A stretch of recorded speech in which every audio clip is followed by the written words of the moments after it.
ఓం నమ శివాయ అండి. ఇవాళ శివమానస పూజ దీని గురించి చెప్పాలని అనిపించింది. ఇది మా గురువుగారు నేర్పిస్తున్నారు. అది ఆవిడ చెప్పినప్పుడు చాలా అద్భుతంగా అనిపించింది అది చదువుతుంటే. మనకి మనసులో చేసుకునే పూజ, దీనికి ఏమి ఖర్చుతో పనేం లేదు. మన టైం కొంచెం ఒక ఐదు ఐదు శ్లోకాలు అంతే, 5-10 నిమిషాలు కూడా పట్టదు మనకి. అది రోజు జపం చేసుకుంటే మన మనసుతోటి ఎంత బాగా దాని అర్థం, అందులో ముఖ్యంగా అర్థం తెలుసుకుని చేస్తే ఏదైనా సరే అది బాగా వంట పడుతుందండి బుర్రకి. అందుకని ఇది అర్థంతో చెప్పడానికి ప్రయత్నం చేస్తాను. 5 శ్లోకాలు. చాలా బాగుంది. దీని విశిష్టత ఏంటంటే ప్రాముఖ్యత అనమాట మెయిన్.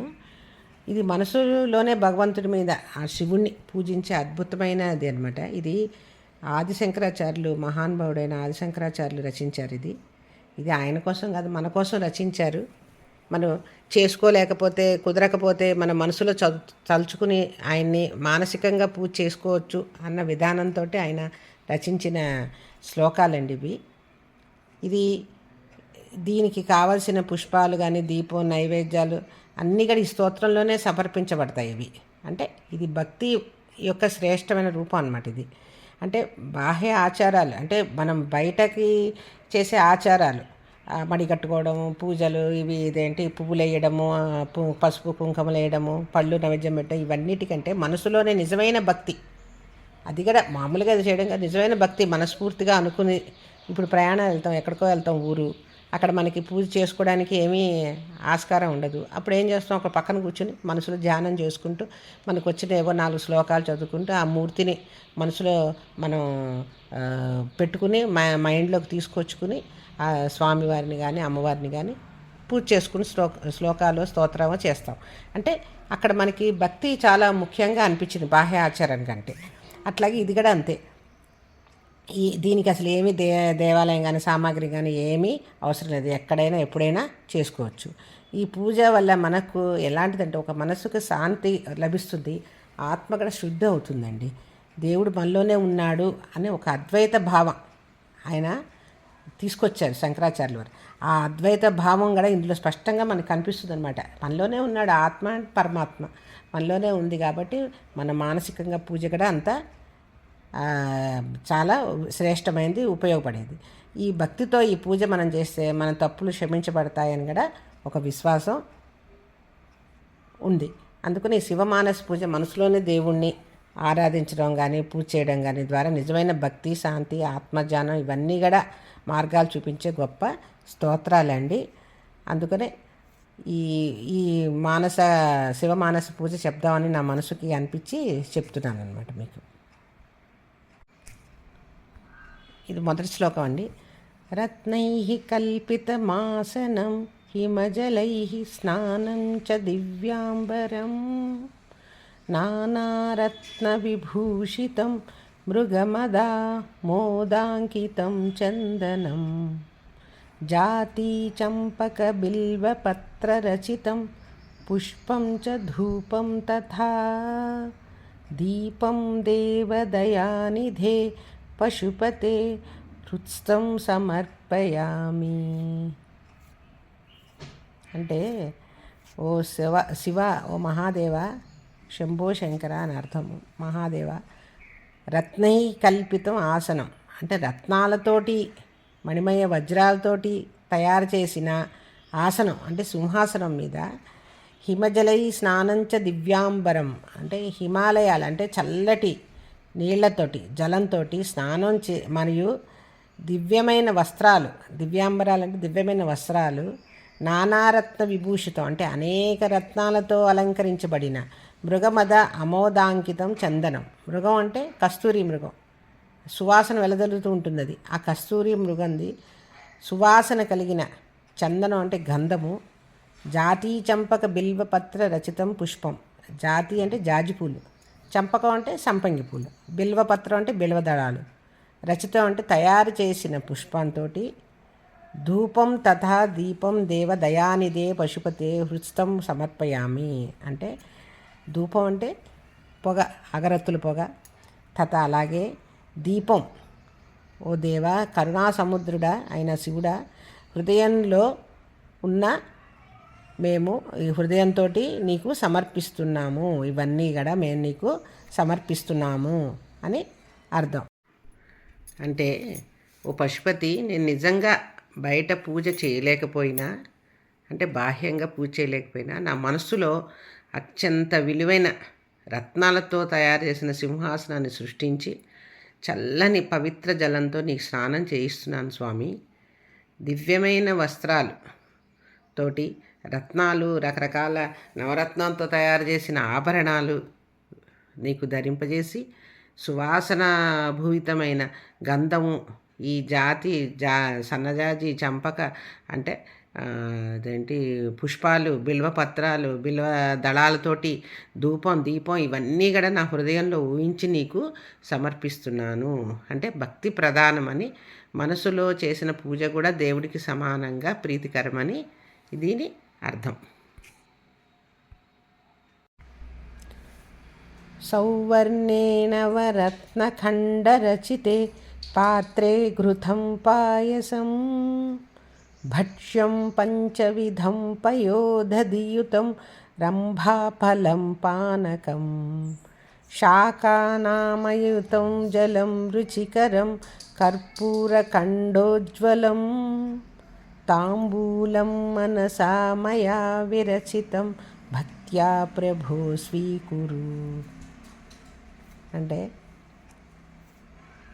ఓ శివ, ఓ పరమేశ్వర, నువ్వు బంగారపు, నీకు సౌవర్ణి అంటే బంగారపుతోటి నవరత్నఖండ 9 రకాల రత్నాలతో చేసిన పాత్రలో ఘృతం అంటే నెయ్యి, పాయసం అంటే పరవాన్నం, భక్ష్యం అంటే తినే పదార్థాలు. ఇక్కడ మీకు భక్ష్యాల గురించి చెప్పాలి. మన పంచభక్ష నైవేద్యాలు పెట్టామంటారు చూడండి. ఈ పంచభక్ష పరవాన్నాలతోటి నైవేద్యం పెట్టాము దేవుడికి అంటాం. అసలు ఈ పంచభక్ష పరవాన్నాలు అంటే ఏంటి, పంచభక్షం అంటే ఏంటి అన్నది కూడా ఒకటి తెలుసుకుందాం. ఇప్పుడు పంచభక్షాలు అంటే 5 రకాలండి. పంచ అంటే 5. భక్ష్యం, భోజ్యం, లేహ్యం, చోష్యం, పేయం అని 5 రకాల భక్ష్యాలని పంచభక్షాలు అంటారు. ఈ భక్ష్యం అనేది ఏంటంటే నమిలి తినేవి, అంటే లడ్డూలు, గారెలు, వడలు, మిరపకాయ బజ్జీలు ఉంటారు కదా, అవన్నీ కూడా నమిలి తినేవన్నీ భక్ష్యాలు అంటారు. భోజ్యం అంటే ప్రధాన ఆహారం, అన్నం, పప్పు, కూర, ఇవన్నీ భోజ్యాలు అంటారు. లేహ్యం అంటే నాకి తినేవి, చట్నీయో లేకపోతే తేనో ఇలాంటివన్నీ నాకి తినేవి లేహ్యాలు అంటారు. చోష్యం అంటే పీల్చేది, రసము, చారు, సాంబార్ ఇలాంటి, మజ్జిగ ఇలాంటి, అంటే మజ్జిగ అంటే పెరుగు ఇలా పీల్చుకుని తినేదాన్ని. పేయం అంటే తాగేవి, పాలు, నీరు, పానకం, పల్చటి పాయసం ఇవన్నీ కూడా తాగేదాన్ని అంటారు. ఇవన్నీ కూడా ఈ 5 రకాలు కూడా మన శరీరానికి చాలా అవసరం. అన్ని విధాలైన ఆహార స్వరూపాలను ఇవన్నీ సూచిస్తాయి. అందుకనే దేవుడికి సమర్పించాక అది ప్రసాదంగా తీసుకుంటాం. అయితే మన ఇదే కాకుండా రోజు ఆహారంలో కూడా మనం ఈ 5 రకాలు ఉండేటట్టు మనం చూసుకుంటే సమతుల్యంగా ఉండి అన్ని రకాల వైటమిన్స్ కూడా శరీరానికి కావాల్సినవన్నీ కూడా సరిగ్గా సమకూరుతాయి. అంటే నమిలి తినేవి ఉండాలి, ప్రధాన భోజనం ఉండాలి, ఆ తర్వాతనేమో నాకేది ఉండాలి, పీల్చేది ఉండాలి, త్రాగేవి ఉండాలి. త్రాగేదంటే మంచినీళ్ళు కంపల్సరీగా ఉండాల్సింది. అవి అంటే ఇవన్నీ కూడా రోజువారి ఆహారంలో సమతుల్యంగా మనకి అన్ని రకాల కావలసిన శరీరానికి పోషకాలన్నీ కూడా లభిస్తాయన్నమాట. అందుకనే ఈ పంచభక్షాలు అన్నారు.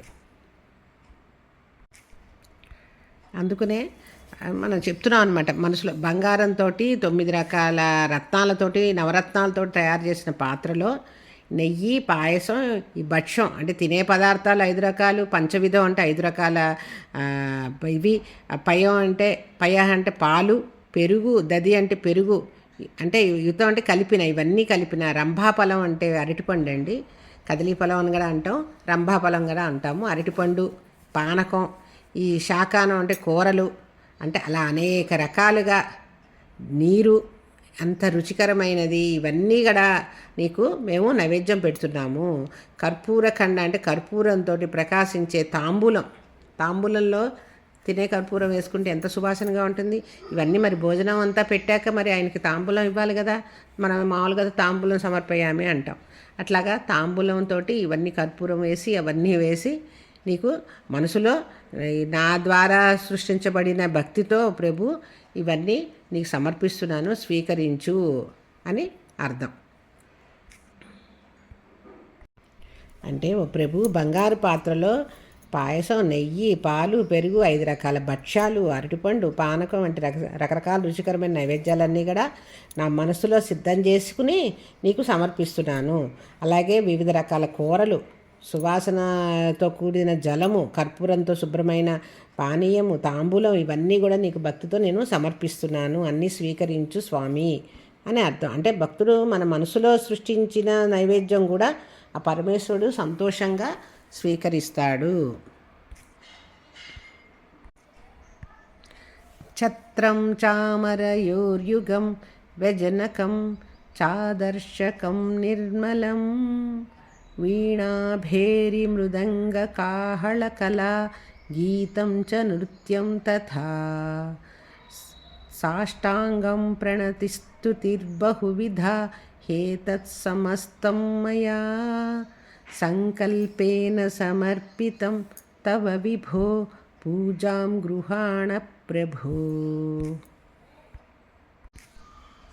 అంటే ఓ శంభో, ఓ శివ, పరమేశ్వర, నీ సేవలో ఛత్రం, 2 ఛత్రాలు, ఒక ఛత్రం అంటే గొడుగు, చామరాలు అంటే విసినకర్రలు లాంటివి, వీచికలు ఇలా విసిరేవి, ఎంతో శుభ్రమైన అద్దం, ఇలాంటి రాజోచిత సేవలు సమర్పిస్తున్నాను. మన పూజ అంతా అయిపోయాక ఆత్మప్రదక్షిణ సమర్పయామి అనుకున్నాక ఛత్రం సమర్పయామి, చామరం వీచయామి, నృత్యం దర్శయామి, ఆందోళిక దర్శయామి, అదేంటి అశ్వానారోహణం, గజానారోహణం అని అన్ని ఆరోహణలు అవన్నీ చెప్పుకుంటాం. అంటే మన అక్కడ కూడా మనం ఏం సమర్పిస్తాము, అన్నిటి బదులు అక్షంతలు సమర్పిస్తాం. ఇది మనం మనసులో అనుకుంటున్నాం. నీకు గొడుగు పట్టాను స్వామి, చామర్లు వీస్తున్నాను, నీకు చల్లదనం కోసం చామర్లు వీచికలతో వీస్తున్నాను, మంచి అద్దం చూపిస్తున్నాను. అట్లాగే వీణ, మృదంగం, భేరీ వంటి వాద్యాలతో సంగీతం, నృత్యం కూడా నీకు సమర్పిస్తున్నా. నేను పాడలేను, నృత్యం చేయలేను, అయినా సరే నా మనసులో సంగీతంలో పాడుతున్నట్టు నీకు ఊహించుకుంటున్నాను. నీకు మంచి మంచి భక్తి గీతాలు నీకు పాడుతున్నాను, నృత్యం చేస్తున్నాను. ఇవన్నీ వీణ, మృదంగం, బేరీ వంటి వాద్యాలతోటి నేను ఇవన్నీ చేస్తూ నీకు మనసులో సమర్పించుకుంటున్నాను. ఇవన్నీ కూడా మనకి శ్రీనివాస గద్యంలో వస్తాయండి. ఏంటి అన్ని రకాల వాయిద్యాలతోటి, రాగాలతోటి, ఆ పేర్లతోటి వస్తుంది. చాలా బాగుంటుంది శ్రీనివాస గద్యం కూడా. అది కూడా విలేని వాళ్ళు వినే ఉంటారు, మళ్ళీ ఒకసారి వినండి. అందులో మనకి అన్ని రకాల వాద్యాల పేర్లు, అన్ని రకాల రాగాల పేర్లు కూడా వస్తాయి. అది కూడా చాలా బాగుంటుంది. అలాగే సాష్టాంగ నమస్కారం చేస్తున్నాను స్వామి, స్తోత్రాలు చేస్తున్నాను, స్తుతులు అన్నీ చదువుతున్నాను. వచ్చినా రాకపోయినా చదువుతున్నట్టుగా ఊహించుకుంటాను, ఎన్నో నిన్ను స్తుతిస్తున్నట్టుగా ఊహించుకుని నీకు ప్రార్థన చేస్తున్నాను. ఇవన్నీ నా సంకల్పంతో నీకు అర్పిస్తున్నాను స్వామి, అన్నీ స్వీకరించు. అంటే భగవంతుడికి చేసే ప్రతి సేవ కళారూపం కూడా పూజగానే భావించాలి. అందుకనే ఏ పని చేస్తున్నా కానీ మనం భగవద్ ధ్యానం చేసుకోవాలి. అప్పుడు మనకి అన్ని రకాలుగా ఆయనకి సమర్పిస్తున్నట్టు ఒక భావన మనసులో కలుగుతుంది. వంట చేసుకునేటప్పుడు కానీ ఏ పని చేసుకున్నా భగవద్ధ్యానం చేశారనుకోండి, తప్పకుండా అది అన్నీ కూడా భగవంతుడు స్వీకరిస్తాడు. అందుకనే చూడండి, ఏ పని చేసినా భగవంతుని తలుచుకుంటే అది ఎంతో పవిత్రమైంది.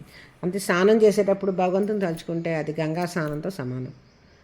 వంట చేసేటప్పుడు తలుచుకుంటే అది నైవేద్యంతో సమానం. అట్లాగే అన్నం తింటూ తలుచుకున్నాం అనుకోండి, అది మహాప్రసాదంతో సమానం. అట్లాగే నిద్రపోతూ తలుచుకుంటే అది యోగ నిద్రతో సమానం. అట్లాగే మనం ఏ పని చేసుకుంటూ తలుచుకున్నా దానికి ఒక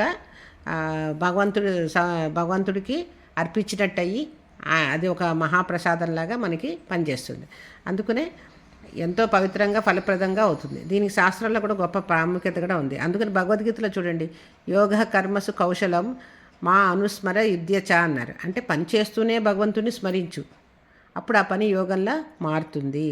అంటే మనం చేసే పనిని భగవంతుడికి అర్పణగా భావిస్తే మనసులో అహంకారం, ఫలాపేక్ష తగ్గుతుంది. పని శ్రద్ధగా నిష్కామంగా చేస్తాం. ఇప్పుడు వంట చేస్తూ భగవద్ధ్యానం చేస్తూ వంట చేస్తున్నాం అనుకోండి, దాంట్లో ఎన్నో విష పదార్థాలు మాయమవుతాయి. అంటే మన చెడు, అందుకనే అంటారు చూడండి, ఏదో చెడు ఉద్దేశంతో చేస్తే ఆ చెడు బుద్ధులు తిన్నవాడు ఇక్కడ మంచివాడైనా ఆ చేసేవాడి ఆ చెడు ప్రవర్తన వల్ల వాడు దొంగవాడు. ఒక కథ కూడా ఉంది దీని మీద. ఒక సాధువు భిక్షాటన చేస్తూ ఒకళ్ళ ఇంట్లో భోజనానికి వెళ్తే భోజనం చేశాడట. భోజనం అయిపోగానే అక్కడ అతనికి వెండి గ్లాసులో మంచినీళ్ళు ఇచ్చింది ఆవిడ, ఆ ఇల్లాలు. ఇస్తే అతను భోజనం చేసి వెళ్తూ వెళ్తూ ఏం చేశాడు, ఆ వెండి గ్లాసు దాంట్లో జోలలో వేసుకుని వెళ్ళిపోయాడు. కొంచెం దూరం వెళ్ళేటప్పటికి ఏమైంది, ఆ తిన్నది అరిగిపోయినట్టుంది. వెంటనే అతనికి ఆయనకి ఇదయింది మైండ్కి, అయ్యో ఇదేంటి, నేను జోలిలో వెండి గ్లాస్ వేసుకుని వస్తున్నాను, అసలు ఈ బుద్ధి ఏదో బుద్ధి నాకు ఎలా వచ్చింది, ఎంత నేను సాధువుగా ఉండి ఎంతో మంచిగా ఉండేవాడిని, నాకు ఇలాంటి ధనాపేక్ష కానీ ఏమీ లేదు, అట్లాంటిది నాకు ఇట్లాంటిది దొంగ బుద్ధి ఎట్లా వచ్చిందని ఆలోచిస్తే అతను దివ్య దృష్టిలో చూస్తే ఏమైంది, ఇతనికి వంట చేసిన వాడు ఒక పెద్ద దొంగ, అన్ని చోట్ల దొంగతనాలు అవి ఇవి చేస్తూ ఉండేవాడు, వాడు వీళ్ళ ఇంట్లో వంట చేశాడు. ఆ వంట చేసిన వాడి బుద్ధి వల్ల అది ఇతనికి తగిలి ఇతనికి ఆ బుద్ధి దొంగతనం చేయాల్సిన ప్రేరణ కలిగి దొంగతనం చేశాడు. ఎప్పుడైతే అతను తిన్నది అరిగిందో కొంత దూరం నడిచేటప్పటికి వెంటనే ఆయనకి మళ్ళీ పూర్వస్మృతి కలిగిందనమాట. అందుకనే బుద్ధి మంచిగా మనం చేసే వంట చేస్తూ మంచిగా భగవంతుడి ధ్యానం చేసామనుకోండి, తప్పకుండా మంచిగా ఉంటుంది, ఆహారం కూడా అమృత తుల్యంగా మారుతుంది. అలాగే సులభంగా చెప్పాలంటే పని ప్లస్ భగవద్భావన అంటే పుణ్యం, పని ప్లస్ స్వార్థం బంధనం. వంట చేస్తూ కూడా ఇది భగవంతుడు నైవేద్యం అని భావిస్తే అది మహానైవేద్యం కింద అయిపోతుంది. చదువుకుంటూ ఇది నా కర్తవ్యం, దేవుడి ఆశీర్వాదం కోసం అని అనుకుంటే ఆ పనులు భక్తి రూపంగా అవుతాయి అన్నమాట. దీనివల్ల ఏంటంటే మనసుకు శాంతి లభిస్తుంది, పనుల ఏకాగ్రత, మంచి ఫలితాలు, ఒక ఆధ్యాత్మికంగా ఒక పురోగతి కూడా కలుగుతుంది. అందుకని ఏ పని చేసినా భగవంతుని తలుచుకుంటే అది కర్మయోగంగా మారి జీవితానికి శుభంగా మారుతుంది. ఆత్మా త్వం గిరిజామతిః సహచరాః ప్రాణాః శరీరం గృహం పూజా తే విషయోపభోగరచనా నిద్రా సమాధిస్థితిః సంచారః పదయోః ప్రదక్షిణ విధిః స్తోత్రాణి సర్వగిరో యత్కర్మ కరోమి తత్తదఖిలం శంభో తవారాధనం. అంటే పరమేశ్వర, నువ్వే నా ఆత్మవి. మన శరీరంలో ఉన్న ఆత్మ పరమాత్మ భగవంతుడే అనుకుంటాం మనం, అందుకని భగవంతుడే ఆత్మ, నువ్వే నా ఆత్మవి. నా బుద్ధి ఎవరు? పార్వతీదేవి. ఇంకా నా ప్రాణాలేంటి? నీ సేవకులు, అంతే, ఆయన సేవకులే. ఆయన ఎప్పుడు రమ్మంటే వెళ్ళిపోవాల్సిందే, పంచప్రాణాలు ఎగిరిపోవాల్సిందే. అట్లాగే ఈ శరీరం నీ ఆలయం, మన కాయం ఒక, శరీరం ఒక ఆలయం లాంటిది. ఈ ఆలయంలో నువ్వే దేవుడివి, ఆత్మవి నువ్వే, పార్వతీదేవి నా బుద్ధి, నా ప్రాణాలు నీ సేవకులు. నేను అనుభవించే మొత్తం విషయాలన్నీ కూడా, ఇవన్నీ కూడా పూజలో భాగమే. నేను నుంచున్నా, కూర్చున్నా, పడుకున్నా, ఎప్పుడు ఏ పని చేస్తున్నా నువ్వు నిన్ను తలుచుకుంటూ ఉన్నానే, అది నా పూజలో భాగం కిందే లెక్క. నా నిద్ర కూడా నీ ధ్యానం, సమాధి స్థితి లాంటిది. పడుకున్నానంటే ఇప్పుడు చూడండి, నిద్ర మంచి నిద్రపోతుంటారు, ఏమీ తెలియదు, ఎక్కడో చప్పుడయ్యి ఏదైనా అవుతే మెలుకొస్తాం, కానీ అంతవరకు మన ప్రాణాలు ఎట్టిపోయాయో తెలియదు, ఏమవుతుందో మనకి తెలియదు, సమాధి స్థితిలోకి వెళ్ళిపోతాం. అందుకనే నా నిద్ర కూడా నీ ధ్యానమే, నా నడక నీకు ప్రదక్షిణం, నేను నడిచేదంటే నీకు ప్రదక్షిణం అనుకుంటున్నాను. అలాగే నేను మాట్లాడే ప్రతి మాట నీ స్తోత్రం అని నేను అనుకుంటున్నాను. అలాగే నేను చేసే ప్రతి పని అది చిన్నదవని పెద్దదైన అన్నీ కూడా నీ ఆరాధనగా, నీ యొక్క పూజా విధానం, నీకు పూజ చేస్తున్నట్టుగా నేను భావిస్తున్నాను. అంటే జీవితం మొత్తం దేవుడి సేవగా మార్చుకోవడం ఈ శ్లోకం యొక్క ఆ సందేశం అన్నమాట. అందుకనే నేనేం పని చేసినా కానీ నీకు పూజ చేస్తున్నట్టే నేను భావిస్తున్నాను స్వామి అని అర్థం. కరచరణకృతం వా కాయజం కర్మజం వా శ్రవణనయనజం వా మానసం వా పరాధం విహితమవిహితం వా సర్వమేతత్క్షమస్వ జయ జయ కరుణాబ్ధే శ్రీ మహాదేవ శంభో. అంటే ఓ మహాదేవ, నా చేతులతో, కాళ్ళతో, మాటలతో, శరీరంతో ఎన్నో పాపాలు చేసి ఉంటాను. తెలిసి చేసి కొన్ని, తెలిసి చేసినవి కొన్ని, తెలియక చేసినవి కొన్ని.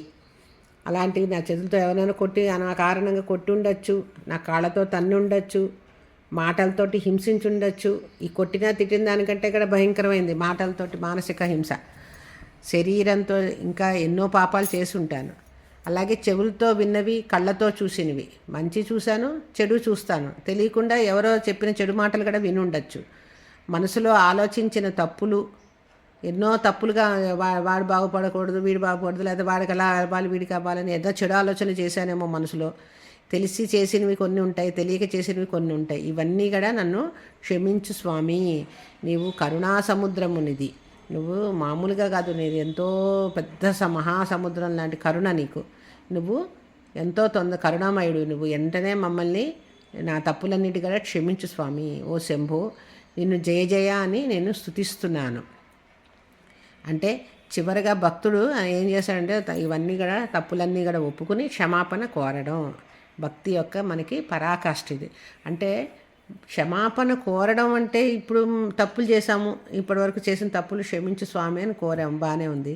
మళ్ళీ తప్పులా చేయకూడదని అర్థం. అంతేగాని ఇప్పుడు మనం క్షమాపణ కోరాం కాబట్టి మళ్ళీ తప్పులు చేద్దాం, మళ్ళీ క్షమాపణ కోరితే మళ్ళీ కరుణామయుడు కాబట్టి ఆయన తప్పకుండా ఆ కరుణా సముద్రంలో మనని ముంచేసి మన తేలికగా మన పాపాలని మన తప్పుల్ని క్షమిస్తాడు భగవంతుడు అని అనుకోకూడదు. ఆయన చేశాము ఒకసారి మనం తప్పుల్ని మనం ఆయనకి ఒప్పుకుని ఆయన దగ్గర క్షమాపణ వేడుకున్నాము అంటే అర్థము మళ్ళీ మళ్ళీ తప్పులు చేయకూడదు అని ఒక గట్టి నిశ్చయం చేసుకోవాలి.